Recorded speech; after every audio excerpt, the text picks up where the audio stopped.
C'est dans ce centre d'accueil en Belgique que Chimène, togolaise, et Rokia, guinéenne, se sont rencontrées. Elles ont fui leur pays pour échapper à des mariages forcés.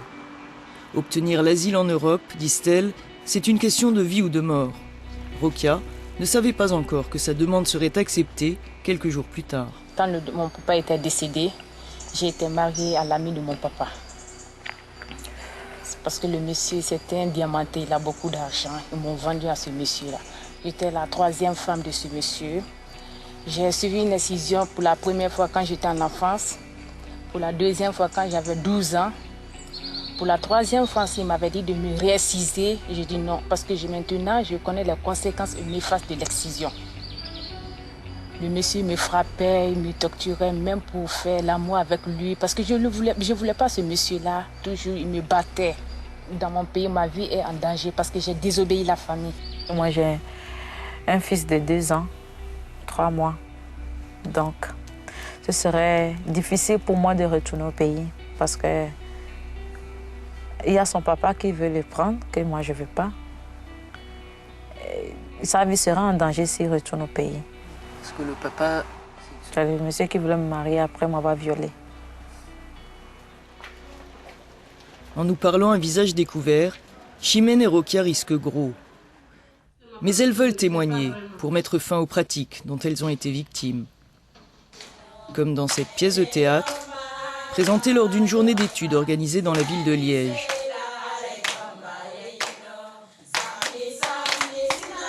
La Belgique est l'un des premiers pays européens à avoir criminalisé le mariage forcé. Difficile pourtant d'endiguer le phénomène, souligne la coordinatrice de la plateforme liégeoise sur les mariages forcés et les violences liées à l'honneur. J'ai très peu de victimes qui vont aller porter plainte et qui vont attendre quelque chose de la loi. On n'a quasiment pas de chiffres en fait pour les mariages forcés et les violences liées à l'honneur parce que les gens ne vont pas porter plainte. Ils ont peur de faire du mal à leur famille, ils ont peur d'avoir leurs parents en prison, d'être responsables de la chute financière de la famille, d'avoir leurs frères et sœurs placés. Direction la banlieue de Bruxelles. C'est sous la pression familiale qu'Amina a consenti à un mariage arrangé par l'imam de la mosquée de son quartier avec un inconnu venu du Maroc. Citoyenne belge, elle fut son laissez-passer pour l'Europe. C'était il y a 20 ans. Elle a pu divorcer après des années de procédure, mais la blessure demeure.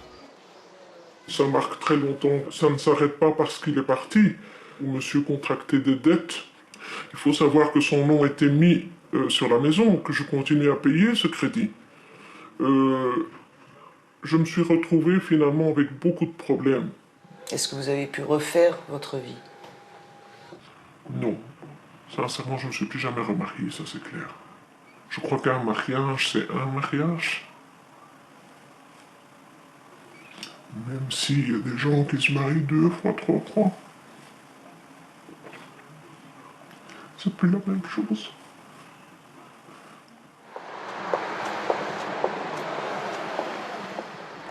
Des histoires comme celle-là, Halina Benmra en entend tous les jours. Les victimes ont des problèmes financiers. Elle dirige une association d'aide aux victimes de mariages forcés ou de complaisance. Trop souvent, elles ne savent pas vers qui se tourner, dit-elle.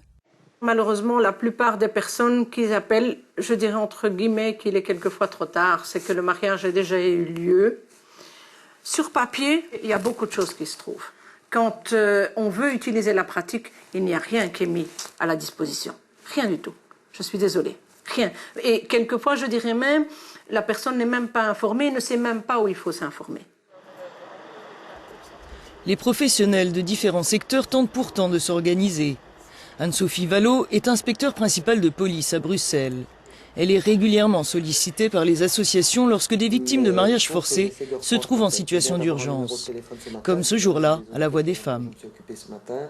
Et je vais essayer de voir si je peux la rencontrer physiquement. Parce qu'elle n'a pas voulu laisser un numéro de téléphone, rien du tout, et elle allait vraiment pas bien du tout. On a fait les recherches chez nous, effectivement, il y a eu déjà des plaintes précédemment. Ouais. Elle a besoin vraiment d'un suivi psychologique. Nous, on voit les victimes à travers, surtout au niveau de la police, à travers les violences intrafamiliales. On se rend compte très souvent que, dans la plupart du temps, qu'il y a un mariage forcé à la carte. Donc, ce qui veut dire au départ un mariage forcé. Et nous, on voit les conséquences de tout ça.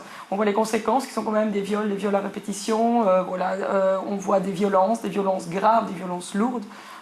Et finalement, la fille, quand elle est à bout, qu'elle n'en peut plus et que c'est une question de vie ou mort, elle vient frapper à la porte de la police en demandant de l'aide. La Voix des femmes et une quinzaine d'autres associations bruxelloises se sont organisées en réseau pour coordonner et développer leur mode d'intervention. Un numéro d'appel d'urgence a été mis en place pour les victimes de mariages forcés. L'association multiplie aussi les actions de sensibilisation auprès des professionnels et du public. En Belgique, selon la loi, pour se marier, il faut être d'accord. Il faut être d'accord.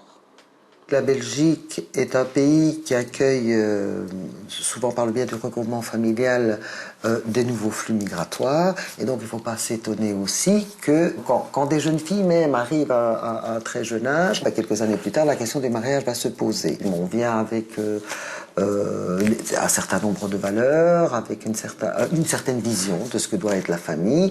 Et donc ces visions-là ne changent pas du jour au lendemain. Les filles, elles réussissent une question de temps, mais également de prévention, auprès notamment des jeunes pouvant être exposés à des mariages contraints qui tournent parfois au drame.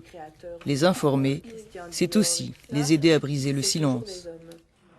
Je dirais aux filles d'oser en parler, d'aller frapper à une porte, peu importe qui, que ce soit une amie, que ce soit une voisine, que ce soit à l'école, que ce soit peu importe, mais d'en parler.